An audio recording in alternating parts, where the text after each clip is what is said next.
And I hope that every son has that moment, every father has that moment. The father son dynamic goes back to Adam and Abel, Jacob and Israel, and this dynamic seems to never end. How do you deal with your sons in a firm way, yet love them? How do you challenge them, but affirm them? Today we interview lead singer of MercyMe, Bart Millard, and his son Sam about this father-son relationship as it portrays in their newest movie, I Can Only Imagine 2.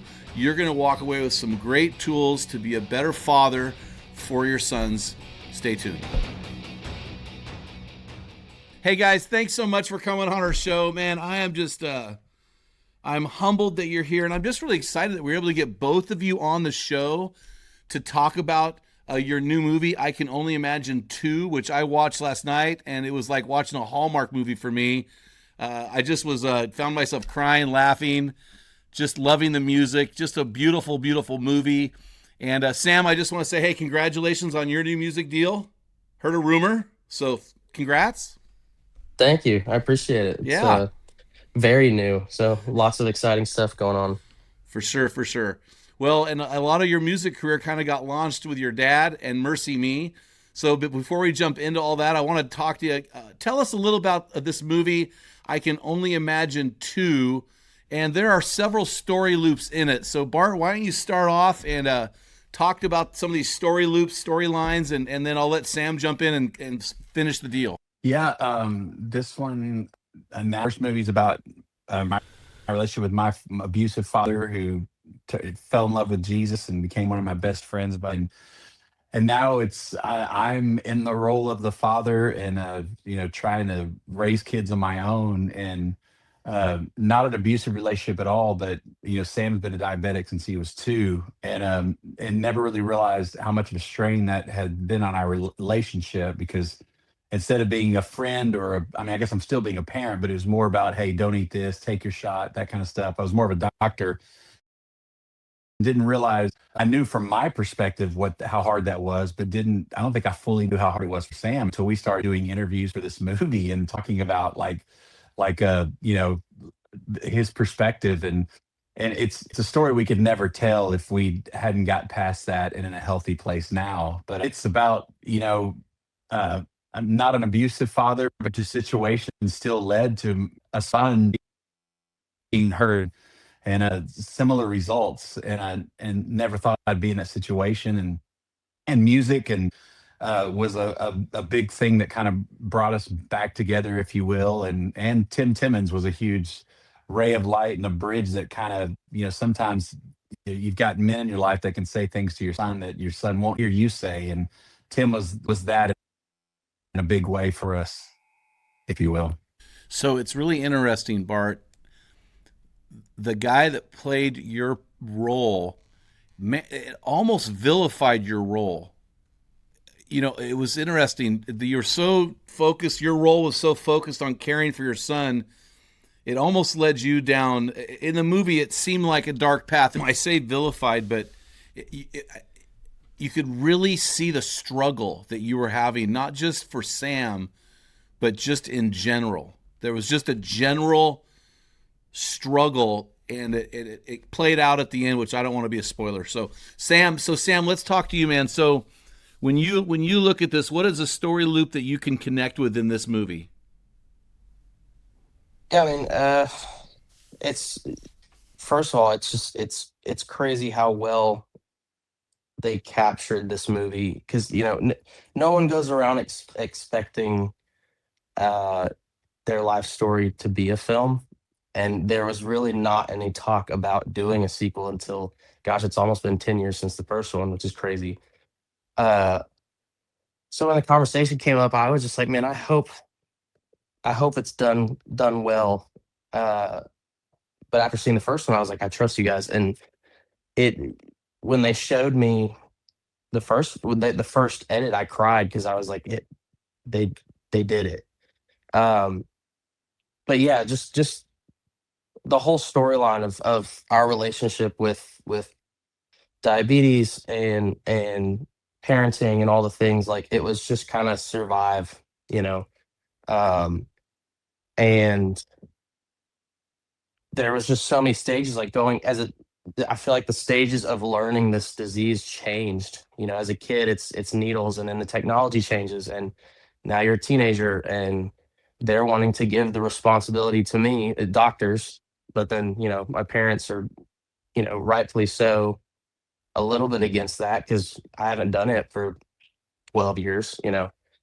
Um, and so seeing that on screen was really, it was a little weird. Well, and on set too is weird. Like I told Andy, the director, I was like, man, this is a very out of body experience because I'm reliving these things that I feel like I've worked past, but it's a door you've closed. You know, I didn't feel like it was necessary to kick that door back open. Uh, but as I'm sitting there, it's like you start to see these actors and all these people like do the thing, and I'm seeing perspectives in real time that I wasn't aware of when it was me. You know, I never considered Dad's perspective on how he felt going through this or why he reacted that certain way. And so I told Andy, I was like, he's like, how do you like it? I said, dude, I almost disagree with everything I'm doing throughout this process than I did, you know, back then. I'm with Dad here. Like that's why would I do that? And he was just like, yeah, it's just that's how it goes. So it's been a weird and awesome process, and I'm really grateful that they've allowed me to be involved and get to see it. And it's just a yeah, it's a blessing. So Sam, I've had two of my three sons on my podcast, and I asked them two questions: what did I do wrong, and what did I do right? And my sons are 27, 29, and 31. How old are you right now? I'll be 23 next week. Or 24, Okay, sorry, 24. 24. So I have my 29-year-old in tomorrow in studio, and I'm asking him the same question. So we know what your dad did wrong. The movie tells us, but let's tell what is your tell me what right now. Like tell your dad like what did he do right? Like what is it about him that you really appreciate right now? Well, I think that the thing that was done right is that, you know, the movie shows like there was no abuse. It was more just shutdown. Um, and I know I do that a lot. I shut down when I'm overwhelmed, and it's easy to just go, okay, this is life. I'm gonna exist in this shutdown. And I think the thing I appreciate is like, you know, I can't really think of what the pivotal moment was, but there was a shift of, hey, why don't we work towards fixing this? There's no reason to sit and run and avoid and just kind of accept, hey, we're just gonna be like have this gray area, you know. Um, I think that was just, you know, as I became more of an adult and kind of got through high school, there was just a pivotal change of showing up and being consistent and like, hey, like this this bad season doesn't define me. And so it was a I mean that's what he did right. Just progress and showing up is kind of the biggest thing. You said two things real powerful, and I want to make sure your dad and everybody else hears it. Your dad showed up, and he made things or did things right or turned things right. So, in other words, was dads were not perfect, but we're moving towards improving. Is what I heard you say, in which it comes out in the movie. And so, and I think showing up is so important. You're so fortunate you actually had a dad that showed up. And so I think those are very powerful things. And so Bart, you know, in Matthew 17, we see Jesus, you know, God affirming Jesus, right? This is my son who I love, in him I am well pleased. And it was really interesting throughout the movie. I could really feel the tension as a dad that you were going through because you wanted to affirm, but you really didn't know how. And at one point, you're self-talking about, yeah, great job. You know, you tried to affirm and you end up kind of doing the whole, you know, check your levels. And so how have you learned to affirm Sam, and what are some of the ways that you do that now that he's a 20 something? And the hardest place to be Jesus is in your own home. It feels like because they see the Yeah, good, for the sure. bad, the ugly, and everything. And so you know, and we've got 5 kids, and so it's learning, you know, call it love language or just learning how to communicate with each of my kids has been a challenge and been very different from each other. And Sam, we found a common bond with music, and you know, in those seasons to where you're a teenager and dad doesn't know anything. I'm not sure why, but when it came to music, we always had, like, he would always want my advice. To this day, I'm like one of the first ones he'll send music to, and what do you think? And never kind of blew me off in that. And it's it's been a connection for us as for as long as it's the second I knew he was playing guitar and could sing. It's been a bond for us, and it's been being able to take him out on the road and open for us the last few years. He's been out with us for a while now, just on some position on tour, has been awesome. It's just anytime you get to watch your kids that want to somehow want to do what you do when they grow up it's a pretty stinking cool feeling for a dad, and it's been fun, man.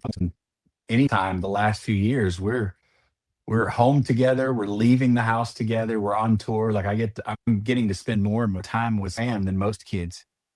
And I thought that would change as he's been married for 2 years, and the older they get, the less it is. I've been really blessed that he got me, being the oldest, the first. Like I was in a rough spot just trying to figure out how to raise him, and I about 2012 just got hit in the head with grace and identity, and realizing how legalism and growing up a certain way was not helping me much. And I kind of got set free. And I guess I'm sure my kids see in some ways a different dad than Sam did.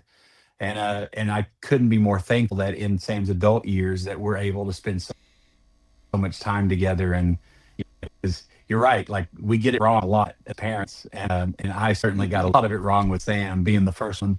He was the first one through the wall, but yeah, I never dreamed I would have. Yeah, I never dreamed I'd have the opportunity to not necessarily make it up, but just time together when we're in a healthy place, if you will, and it's something I'll cherish forever. That's so powerful. It's really funny. I got with my oldest son. He's got my name. And he's the fourth. He's the fourth James, right? And I've told him, you got the best of your dad, and unfortunately, you got the worst, because we screwed up on you, because you're the one we were experimenting on. And so, totally. What would you say to some of these? So Sam, it's like, man, I'm sorry, buddy. Sorry about that. So Sam, what would you tell the dads listening? And our audience is like 30 to 50-year-old dads. What would you tell these guys, especially who have with their firstborn? What would you tell these guys after kind of making some mistakes with the firstborn and learning from the firstborn that they didn't know about the other four that followed? What would you tell those dads, Sam? I mean, I think it's the biggest thing that I could think of is really what I've already said, is just consistency and showing up. Because I mean, in every aspect, like, dad helping me through relationships. Like, me and my wife, we broke up 4 times before we got married, and he was there for that. And he may have not been as helpful the first breakup, but the fourth one, he kind of figured it out and was there. Hey, your last impression is your lasting impression. Yeah. But by showing up, we're able to get to that where I hit this wall again, and he knows what to say or to not say anything. And with the diabetic stuff, it's been it's just a learning curve. Like, there's things that I learned going, hey, I think I can take responsibility of this, and there's some things where I go, hey, I actually do still struggle with it at almost 24. But yeah, just showing up and a lot of times it's just listening. I don't think you have to say a whole lot of the time. Mm-hmm. So yeah, that's been my biggest thing, at least with my experience and my story. Wow. Well, there's a scene in the movie where Tim Timmons is introducing a song, and he talks about Horatio Stafford's song, "It Is Well With My Soul." And I found myself, I'm still getting choked up right now, it's just the story behind the song. Bart, do you want to speak to that and the significance of that song and the story? Maybe give us a little background on the story and how that was woven into your guys' story. Yeah, initially it started when we were writing, even if it as well is a part of the song, it's a line in the middle of the song we go to at the end, and even if that day was, it was just a really bad day. We went to one of Sam's endocrinologist appointments that morning, and it was just, we went every way wrong. And so went to that set, and we didn't write much. I just unloaded on everything that had built up over the years of this chronic illness that just doesn't go away. And you know, I'm ranting to Tim, forgetting that he had cancer. And I'm like, you wouldn't understand, it's, and then he sent me the chorus to Even If, like I left thinking we're not getting anything done. And he sent me that chorus and said, I've been trying to say the same thing for 5 years. And in that conversation, I was like, man, I wish, and it wasn't like a lot of people assume that you're some super Christian because you sing on a stage for a living. But in all honesty, I was like, man, I would love to be like Shadrach, Meshach, and Abednego in the fiery furnace, where they're like, we believe that God will deliver us, but even if He doesn't, we're still not going to bow. I was like, I would like to be that, like that kind of faith, just for 1 second. And so all of it was venting of just the pressure of being this somewhat public and being on stage and people assuming you have it all together. And I can't, I'm just trying to keep a kid alive, and it just all hit at that time. And Tim, I think it was his wife Hillary that brought up, you just wish you get a place where you can truly say that in the worst of times, it is actually well with your soul. And just for the record, I'm still not there, man. Like it seems like that's the song that showed up at funerals, and I can honestly say it is yet to be well with my soul at these funerals of my loved ones. I want to be that guy. In fact, we just wrote a new song because I always said if I wrote it, it'd be Make It Well, because I'm not getting through this without the help of the Holy Spirit through these hard times. I learned that, man, growing up, when my dad was kind of the abusive season of my life, the hardest things, there would be times he'd say, you know what, I don't care anymore, do what you want. And for a long period of time, he would stick to that. And like, it was as if I didn't exist. And that was more painful than any time he ever put his hands on me, because in some weird, twisted way for a child, good or bad, I was getting his attention. I was being seen, even in the worst way. And being seen in that way is still better than not being seen at all, not being heard, being completely ignored, or not being present. And the same thing relates to my relationship with Christ, is like, I would, it's the fact that He's working, whether my life stinks or it's amazing or whatever, knowing that He's still on His throne, knowing that He's still working is enough. The worst thing would be if He wasn't there, if He turned His back on it. And that's the thing about being present, man. When it comes to dads, like, just show up. You're going to, like, I'm trying to finish the song I wrote before there was ever a movie. And it was actually when Sam in 2020 is about to graduate high school. And I used to say to my kids from time to time, like, when I'm talking to them, they're ignoring me. I'd be like, check, is this thing on? Can anybody hear me? And so I tried to write a song that was like this. It was like this life little instruction book type of thing that I was going to be graduated, and I never could finish it because it was hard. But the chorus just says, can you hear me? Is this thing on? I may get it right, I may get it wrong, but it's saying nothing at all. So can you hear me? Is this thing on? And we're finishing it now with this story, because I think there's a lot of dads, like, you don't have to have all the right words to say.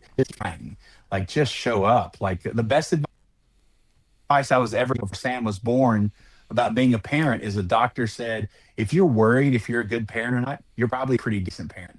So just keep hanging in there and keep trying and keep showing up. And it's the best advice I've ever been given.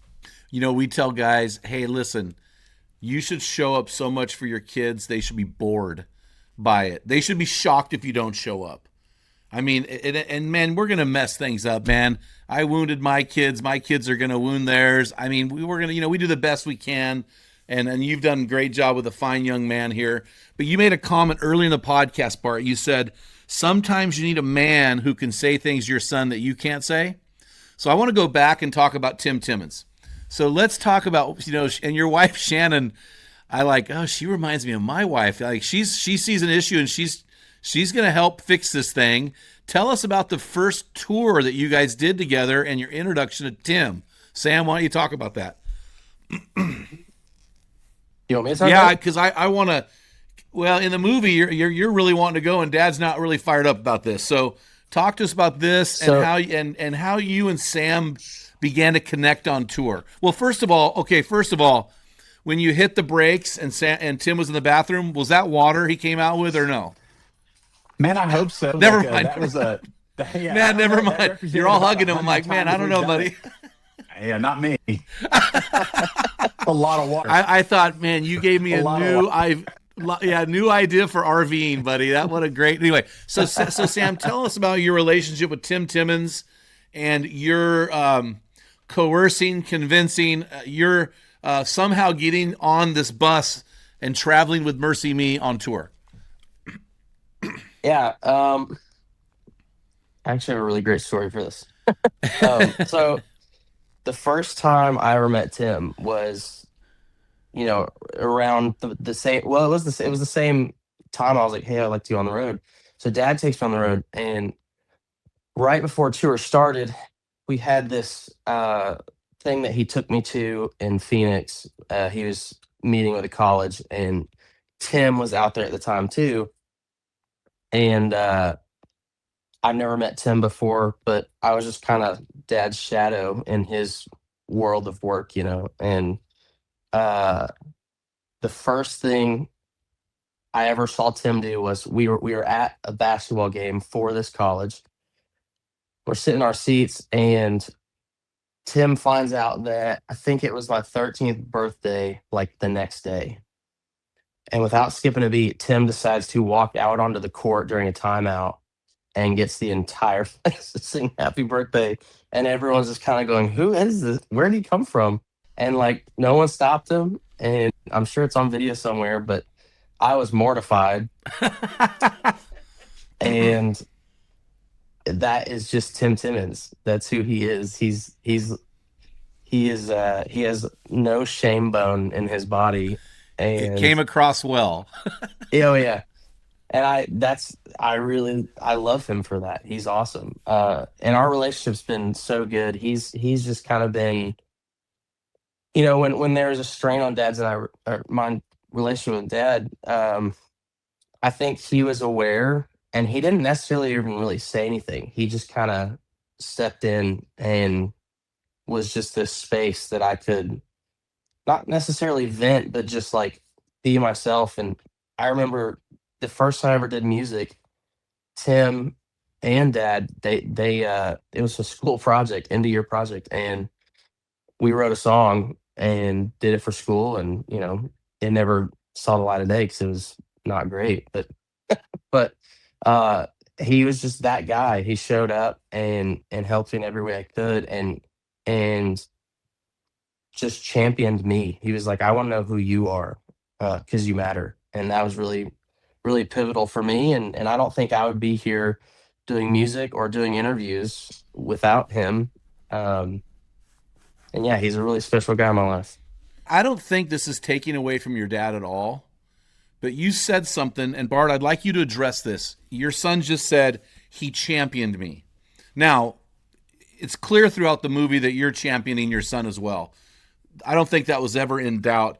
But can you talk to the men, the thousands and thousands of men listening to this podcast who need to champion somebody else's son, even if that guy's a great father? Can you talk about this kind of mentor middleman relationship between people who can say things to your children that you can't, or that they won't listen to? Yeah, man. Yeah, I for years I've called it the father of the bride syndrome. And if you ever saw that movie, there's a scene where Steve Martin tells his daughter, "It's cold outside. You should wear a jacket." She's like, "Whatever, Dad, I'm fine."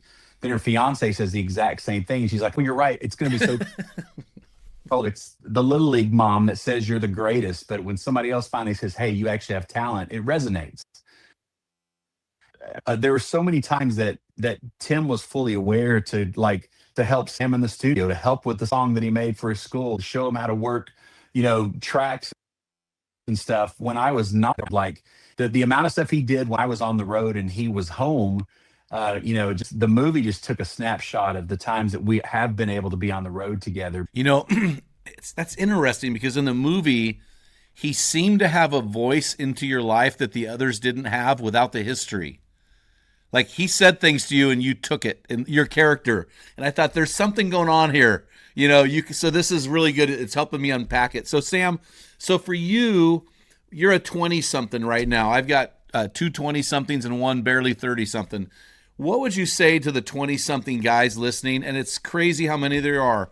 What would you say to those guys about the need for an older man in their life to kind of bring them along? I mean, I don't even think it's helpful. I think it's necessary. I think I I remember a time in my life where before Tim was there, dad would give me advice and I go, whatever, I think I know how to take care of myself at 13.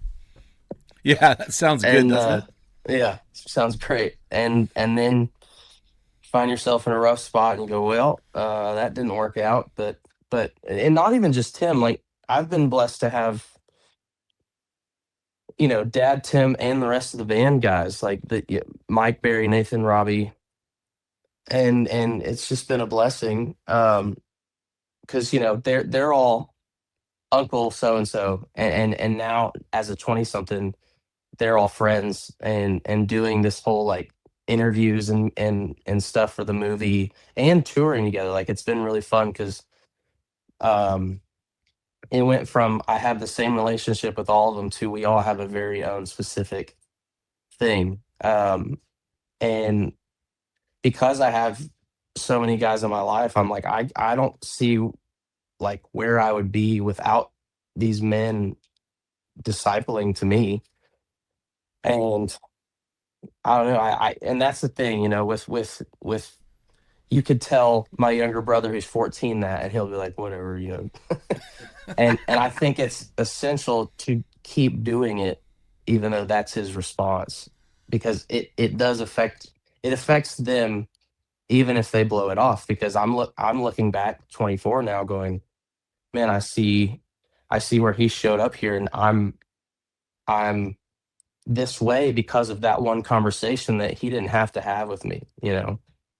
I mean, I look back at what I'm doing musically thinking, man, you know, I wouldn't be doing this. I wouldn't be touring. I wouldn't be here talking about a movie being made about me if Tim didn't say that one thing or show up in that one way. And it quite literally is life changing. How do you think these other men have forged your faith in Jesus? I mean, more than anyone, it's I think there's something to be said about, the stereotypical like read your Bible and learn about Jesus, and then on the other hand, showing living like Jesus. And they've done that time and time again. And then there's so many more people I haven't mentioned that are that for me that I could go on and on about. But it's yeah, I mean, it's changed my entire life, and it's still to this day like they're still that way. They still keep me in check and still check in, and even if there's nothing to be said, they'll send funny videos to me, and I think it's a really special thing. You said something could be a Man, great just line for a pick up on song. that. Like one, I was gonna say sorry. One thing that I want to say when he's talking that one of my favorite things as a father looking at mates, and there's so many guys and men in Sam's life, and I think what I love about him the most is they're flawed individuals that love Jesus, and it's not about like if it was a legalistic thing where they're trying to be better and good. It's like you're going to fail, and it's the fact that he's seen, the good, the bad, all of it, but he sees these men that having given up on Christ and Jesus hadn't given up on them. One of my favorite memories, totally, and hope I don't offend anybody, but when on the night before Sam got married, all these guys, these men in his life, were able to be together. And during pandemic, I was given a bottle of Pappy bourbon. I'm not much of a drinker, and somebody gave me this bottle, and I just was told that it was very expensive, and so I just put it in the back of the shelf. Didn't know, like thanks for the gift, I guess. And all of a sudden that night, we decided to have a glass and let every man in the room, whatever godly advice, whatever marital advice, whatever, watch my son sitting in his room and have been with him from birth to the day before the wedding, like all throughout his life. to have, and some of us have never touched bourbon, whatever. Like it was the first time Sam ever tasted and thought it was rocket fuel. But that was the moment to open this Pretty amazing bottle and much. just to sit there with tears in my eyes, watching these men speak over my son before he got married. And I wouldn't trade that for the world. Like it was, that's when it meant the most to me of like every single one of them, whether they were joking or whatever, had something to pour into him. And I hope that every son has that moment, every father has that moment to, because they were able to say things that I might say, but I would never say them the way they would. And he wouldn't receive them the way that he did from them. Wow. Yeah, I was offended that it wasn't tequila. So I'm just anyway, just kidding. Well, you said something there. You're like, man, is this? Can I say this in this crowd? I'm like, my crowd is kind of going, why didn't you have cigars? but Okay, but let me just say this, Bart, because Yeah, I didn't. all the way, baby, all the way. I Yeah. can only imagine. No, I'm just kidding. Hey, Yeah. so, well, you know what's powerful about this? I'm a huge proponent of the rite of passage. I think every man should walk their kids when they're 18 into adulthood. We do that ritualistically at our man camp with 400 guys every year. But you just unlock something that is, I'd never thought about this before, and I've had 2 sons married and I didn't do it. To get godly men around them and to give them advice the day before, because I'll tell you what, I don't know about you, Bart, but man, I wish I had some advice. 100%. Yeah. I mean, I came into this thing, I was hamstrung, bro. I was hamstrung. And so, man, okay, holy cow, that is a nugget for today that you brought. And I'm sure it was probably single malt scotch. So that's, so at least that's good. So, let's talk about this for a second. Let's talk about this. Your wife in the movie, the woman, that played your bride, she made a comment to you, and I want you to unpack it a little bit. She said, "Fight for your son." What does that? What does that mean to men when their wives say that? I think it goes back to showing. I don't know, but I can get us to saying that we tend to think that what we have to say to our teenage kids may not matter, especially when you have a mom that's, it's in their lives every day and they tend to go to her if, that kind of relationship. And it's like, I will, if I'm not careful, I will isolate myself and just assume that everybody's better for it. Like they don't need me. And, I'll justify being alone. And so fighting for your son is to keep showing up, keep saying it wrong is better than not saying it at all. And that's, and Shannon tells me that daily. And just keep trying, get out of the bed or out of the flower chair, which is part of the movie. And just keeping forth the effort. It's being misunderstood is better than not being seen at all. And that's kind of an ongoing theme as parents is it's your kids. Remember them saying when they're real young, 5 minutes will feel like 5 days to them. Just give them 5 minutes of your time when they're tiny. Just be present, show up. It doesn't mean you have to shut down a whole week and play toys all the time. Because because I would talk myself out of it. And that's Shannon's always saying, just show up, be present. And that's fighting for your kids. It's really interesting. So I've watched this movie. I've taken all these copious notes. I've quoted the movie. But, you guys are bringing up over and over again a theme that's really not what I would call looped into the story of this. And I can only imagine too, and it's show up. Like, hey, Dad, you need to show up. You just need to show up. And obviously you showed up because Bart, he was with you on tour, right? But that theme isn't woven through the movie like you're weaving it right now. So I really appreciate that. And the guys that are listening, man, go watch this movie because you're going to hear and see things that aren't in this interview, which I'm glad because then it's a spoiler alert. So okay, I've got a question for you, Sam. This is a line from the movie, and I want you, and it wasn't ever directed at your character. It was directed by Tim, and I think Bart by your character. And I want you to talk about this because you have dealt with, like my beautiful daughter-in-law, type 1 diabetes and all these things. So here's the quote: "God is in the fire, God is in the storm too." Yeah, I mean, it's First of all, it's absolutely true. And I think my biggest struggle, not even in the past, but in the present, is when you're in the fire, understanding and acknowledging that he is there. Um, Mm.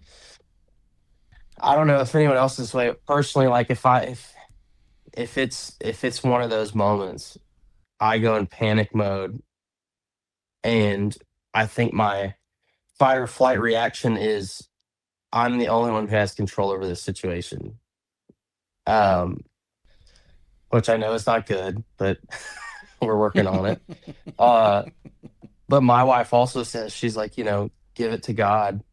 And it, the honest truth is it's hard in the moment even to hear that and understand it. But then you get by, and whether it's a small thing at the house or whether it's a big diabetic thing where you end up in the hospital and it's the worst, I look back going, man, I see, he was right there. Like, it's very obvious now that I'm in retrospect. But I think my challenge daily is, how can I see it in the moment? How can I see him? Mm. Um, and I do every now and then, but to consistently go, okay, you're here. Um, and it, I think as a kid, I was and I honestly don't know if this is in the movie, but I was very much like, I was very angry at God in the time frame that the movie takes place, because I'm like, why is this the thing? Why do I have this illness? And so I almost like raised a fist at him, like, if you're real, physically show up, do something. Like, if you're that powerful, why don't you fix it? And I think that's not it. Yes, it could happen, but I think the problem was in my brain. If it didn't fix, did I really believe he's real? Um, and I think that's why you go through things. I think it's a test, it's a challenge, and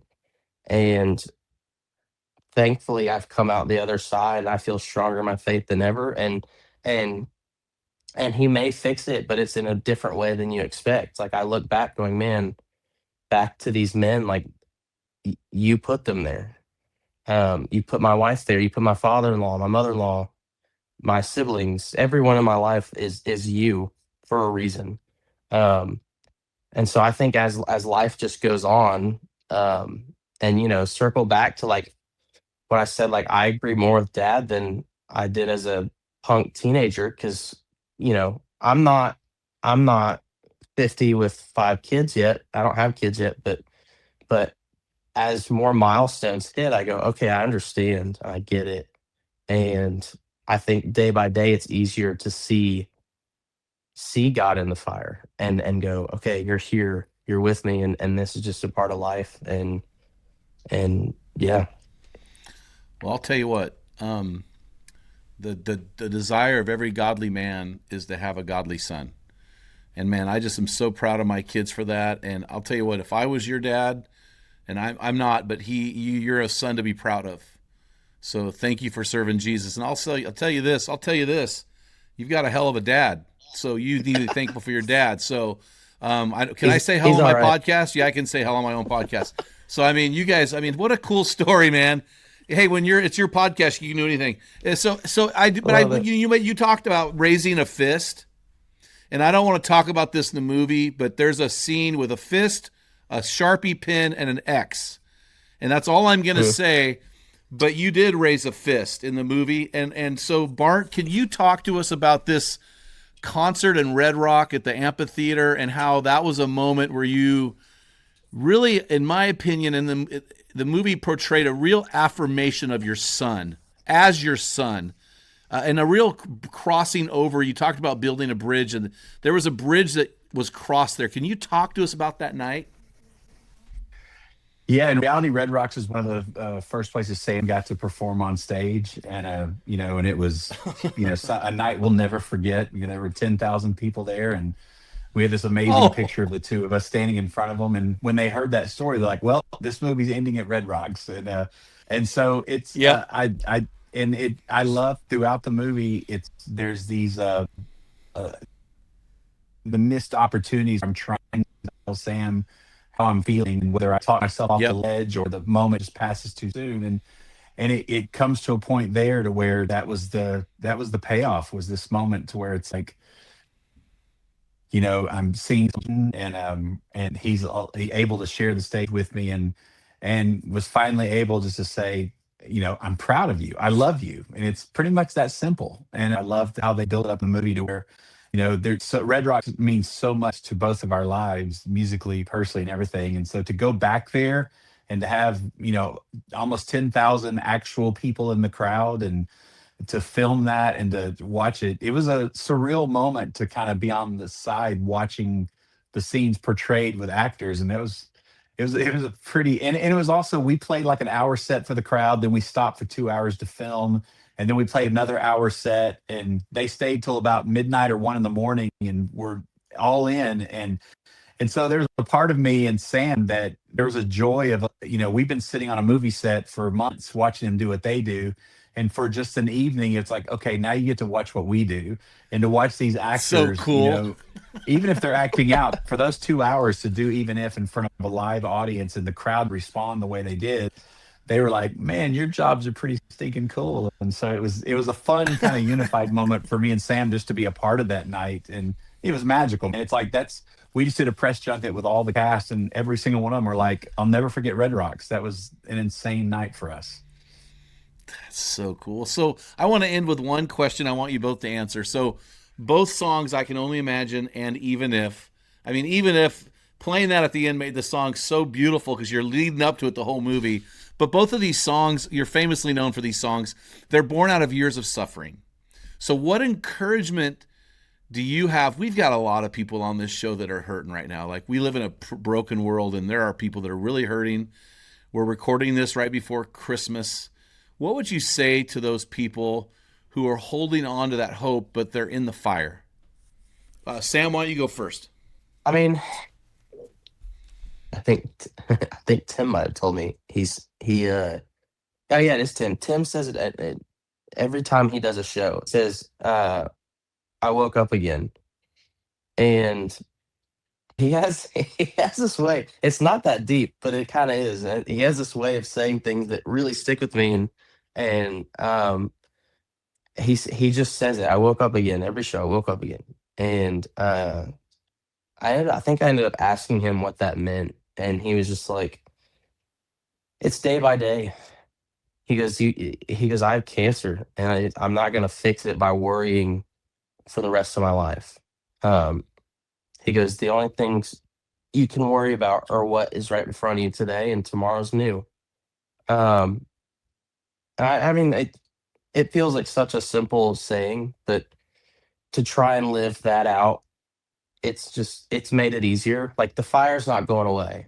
There may be you may have put out this fire, but there might be one up ahead that ignites. And just I'm just blessed to have, again, these men in my life that have one, shown me that Jesus is there no matter how much of a low point it is, but also to equip me with ways to get through it, and also to feel safe, to be like, hey, I'm reaching out. That's another thing that's been huge for me, is like, to feel it's a safe space. I'm not a burden to them. Like, hey, I'm going through this. And vice versa. I'm here for them, and that it goes both ways. But yeah, that's Tim saying, we woke up again today, is kind of that encapsulates it all. I'm just going to close with you, and I'm going to talk to your dad. You said something earlier. You passed over it, and I thought, this is a song lyric. Don't miss this about you. These guys from the band. You said they keep me in check, and they check in on me. I thought, man, what a paradoxical statement. They keep me in check and check in on me, man. That is really what it's all about with a band tour, right? Checkmate. Hey, how you doing, man? So I'll write that talk down to and us. give you some song credits. Hey, I just want a flower basket. No, I want some single malt scotch. You got it. Yeah. I'm just kidding, man. Just give me a little heavenly jewel up there. Hey, so Bart, talk to us about these two songs. What is the message to those who are in the fire? Man, I mean, both songs are written out of difficult times in my life, and I probably say it every night I'm on stage.